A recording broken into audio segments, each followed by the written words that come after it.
Di video kali ini gue mau coba ngebahas tentang timnas Indonesia yang baru aja kena bantai 5-1 sama Irak. Mengecewakan, bikin kesel memang. Dan ramai ternyata di media sosial yang gue juga akan bahas di sini, dan ada beberapa hal strateginya dari personal pemainnya, dan gue akan ngasih tanggapan gue terkait hal-hal itu.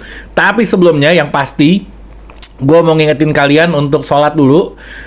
Setelah sholat lu baru nonton gue lagi. Kenapa? Karena gue nggak pengen jadi orang yang menyebabkan kalian untuk lalai dalam melakukan kewajiban kalian. Jadi itu yang paling gue utamakan dari setiap konten gue. Gue langsung mau mulai aja tanpa berlama-lama. Jadi gue ngelihat beberapa hal dari sudut pandang gue juga, dan ada referensi dari beberapa pengamat juga, yang mana bagi gue pertama gue bahas Sintayong dulu ya. Dari Sintayong ini ada kesalahannya, memang ada, nggak bisa juga ini orang nggak dikritik, nggak selamanya Sintayong selalu benar gitu. Dia beberapa kali bilang kalau pemain kita nggak bisa passing, pemain kita begini. Maksud gue nggak selamanya kesalahan itu ada di pemain kita. Bisa jadi juga ada kesalahan dari si pelatihnya. Dari mana? Yang pertama yang jadi catatan gue adalah dia pakai formasi 5-3-2. 5-3-2 ini adalah formasi bertahan, dan memang dari cara bermainnya pun gue ngelihat sangat amat bertahan gitu. Nah ini gue menyayangkan gitu. Kenapa? Karena oke lah, dia mungkin khawatir ya, atau nggak pede ngelawan Irak dengan kualitas pemain yang ada. Jadi dia lebih memilih untuk bertahan gitu. Tapi bagi gue ada perkataan tuh dari orang luar, orang di Eropa yang bilang pertahanan yang terbaik itu adalah penyerangan. Nah maksud gue kenapa nggak filosofi itu yang dipakai gitu. Kalau bertahan lu dibantai 5-1, ya kalau nyerang juga lu kemungkinan juga akan kegolannya segitu juga gitu. Jadi ngapain lu menyiapkan diri untuk digebugin sama Irak dari menit awal, dan ujung-ujungnya lu kegolan 5 juga. Maksud gue kalau misalkan lu udah bertahan lu nggak kegolan itu masih oke. Tapi ini udah bertahan total, tapi masih kegolan juga. Jadi kita hanya jadi lumbung serangan dari Irak. Terus-terusan aja kita digempur dari menit 1. Dari menit 1 kita digempur habis-habisan.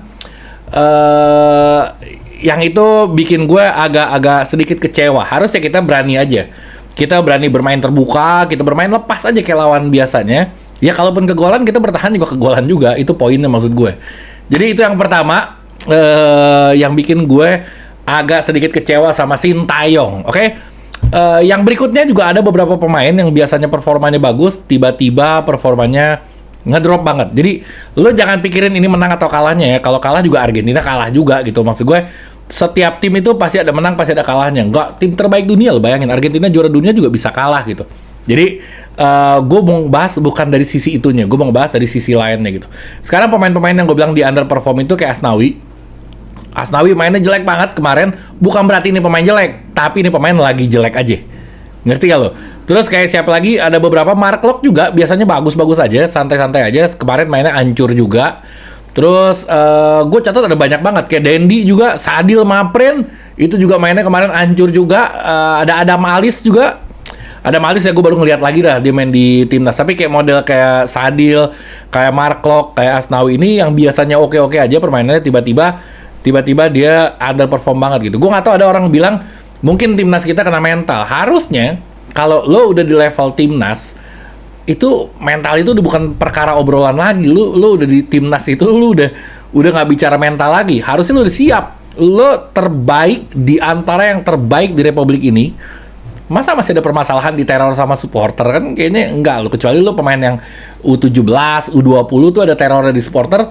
Mungkin. Bagi gue bahkan Tarkam lebih serem daripada main di kandang Irak tuh. Tarkam ada pakai golok segala tuh. Itu mungkin mentalnya bisa kena. Tapi ini kan hanya teriakan-teriakan yang nggak mungkin ada apa-apa. Dan pemain ini pemain senior, udah pengalamannya panjang banget, malang melintang di mana-mana. Masa hanya karena teriakan penonton tuh bisa kena mental, dan dimaklumi sama orang-orang Indonesia yang kalau misalkan oh iya dia kena mental kali jadi mainnya jelek. Jangan dimaklumi, kena mental tuh nggak boleh sebenarnya untuk pemain profesional. Harusnya dia gagah berani gitu menghadapi itu. Jelek kualitas, tapi kalau misalkan jelek karena mental itu jangan. Kalau misalkan jelek karena kualitasnya ya mau nggak mau, memang udah kualitasnya di situ. Tapi kalau misalkan biasanya bagus terus jelek gara-gara mental, ya ini sih berarti lu belum profesional. Kalau menurut gue seperti itu, oke? Terus bagi gue gini, yang berikutnya, poin berikutnya, salah-salahnya STY nggak melulu dia yang salah gitu. Bisa jadi kayak gini. STY sudah nerapin formasi, sudah nerapin strategi yang kayak gini, tapi si pemain nggak bisa ngejalaninnya. Contoh hal, passing kita itu hampir angkanya hampir 300-an lah, 200 sekian. Dan akurasi passingnya 73% kalau nggak salah, gue ngeliat statistiknya. Ini hancur banget. Jadi mau sejago apapun pelatihnya, kalau lu ngoper aja nggak nyampe, ngoper akurasinya aja sering salah, ya kita susah buat nyalain pelatih. Nggak bisa juga. Kalau misalkan lu udah menjalankan apa yang pelatih mau, ternyata hasilnya nggak sesuai, bisa jadi pelatih salah. Tapi kalau ini, si pelatih udah ngasih tau kayak gini, lo pastinya berantakan. Soalnya bukan dari gue ngelihat dia main berantakannya ya, gue ngelihat dari statistiknya 73%. Sedangkan Irak itu 80 sekian persen dengan jumlah passing yang hampir 500. Gue selalu ngomong di video gue sebelum-sebelumnya, gue bilang kalau orang passingnya banyak, memang rata-rata persentasenya akan turun karena pasti ada miss-nya karena terlalu banyak. Nah ini terbalik. Kita yang passingnya sedikit persentasenya hancur, tapi dia yang passingnya banyak malah persentasenya yang bagus banget gitu. Ini terbalik. Gue biasanya selalu menjelaskan seperti itu. Oke, terus yang tadi nyambung sedikit masalah strategi. Jadi gue nggak 100% menyalahkan strategi. Mungkin ada tujuan di babak 1 dia bertahan, di babak kedua dia nyerang, mungkin ada kayak gitu. Tapi si pemain yang di lapangannya nggak bisa menjalankan itu dengan bukti passing akurasinya yang berantakan. Pada payah nggak permainannya, maksudnya pada jelek-jelek nggak kualitasnya, nggak, lagi sial aja, lagi nasib aja. Semua tim juga akan mengalami hal seperti ini gitu. Jadi nggak terus si Jordi Amat, Elkan Bagot pemain yang kualitasnya jelek, nggak juga. Dia jago gila mainnya, tapi nasibnya aja sekarang lagi kurang bagus di pertandingan kemarin. Kayak Asnawi, anggap contoh, tadi Asnawi udah gue singgung, biasanya bagus, tapi kemarin aneh banget mainnya. Seradak seruduk kayak banteng, jadi gue ngeliat nggak begitu gitu, bukan itu yang kita pengen. Memang rata-rata permintaan dari fans Indonesia itu pemain yang semangat sih, yang penting lo semangat aja dulu, hasil gimana ntar. Ternyata seradak seruduk ini bikin pusing, malah gue ngeliatnya ini orang mau ngapain gitu. Maksudnya pasti ada pemain lain yang harusnya bisa ngegantiin dia kalau dia lagi performanya lagi kayak gitu. Kayak kemarin Klok juga sebenarnya bisa diganti. Ternyata Arkan Fikri yang masuk, Arkan Fikri juga mainnya hancur juga. Terus kayak dia itu juga mendingan Sananta. Kalau Sananta itu mainnya kayak lebih kalem, nyari posisi off the ball, tiba-tiba on target aja. Ini gaya bombernya ada. Kenapa pemain-pemain yang performanya nggak bagus tuh nggak diganti? Itu permasalahan gue. Rafael Strike, terus banyak banget. Kenapa si ini nggak dimainin? Kenapa si ini nggak dimainin? Gue juga nggak tahu kenapa. Apa karena pilihan si STY atau memang lagi kurang fit aja, makanya nggak dimainin gitu. Sayang banget. Kemarin begitu si Rafael Strike main, terus dikasih asis ke Shane Pratama, nggak banyak pergerakan, nggak banyak gocek, nggak banyak giring bola, tapi gol itu ada gitu. Bayangin kalau pemain naturalisasi ini nggak ada, maksud gue pemain keturunan ini nggak ada di timnas kita, lo bayangin kita bakal gimana kemarin tuh kalau backnya bukan Jordi Amat, bukan Elkan Bagot tuh, lawan Irak kemarin kita bakal kayak apa gitu. Gue gak kebayang deh. Ini segini masih oke. Nanti kita mau lawan Filipina. Nah ini harapan gue sih. Harapan gue supaya kita pede lagi dengan timnas kita yang sekarang gitu. Jadi percaya diri. Kemarin gue sempet ngeliat, wah ini timnas kita bakal gila nih. Nggak tahu 5-1 bikin drop juga sih. Emang bikin drop juga. Oke. Terus ada perkataan juga dari Bung Towel yang bikin rame juga di media. Gue belum lihat videonya, nggak tahu ini media hoax atau enggak, tapi rame banget di media sosial yang dibilang Sintayong harus minta maaf atas kekalahan ini.